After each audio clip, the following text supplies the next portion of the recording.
গাজনের সন্ন্যাসীরা এসে গেছেন। তারা এখন গঙ্গা স্নানে যাচ্ছেন। গঙ্গা স্নান থেকে এসে তারা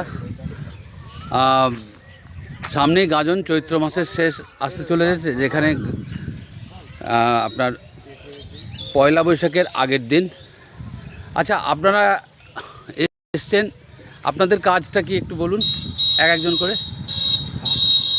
আমাদের কাজ, হ্যাঁ, এখানে মেয়েরাও আছে কিছু, বলো, এদিকে তাকিয়ে বলো একটু। আমাদের কাজ বাবাকে সান্ত্বনা দেওয়া। সান্ত্বনা দাও। তোমার কাজ বলো একটা আমরা সব বাবার ভক্ত। সব বাবার ভক্ত, হর হর মহাদেব, সব শিব ভক্ত।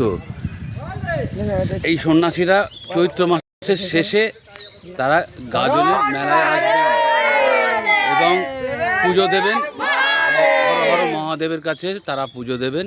দেখুন তারা কত সুন্দরভাবে এসছেন এবং তারা এখন গঙ্গা স্নানে যাচ্ছেন। গঙ্গা স্নানে গিয়ে তারপর তারা তৈরি হচ্ছে নিজেদের জন্য।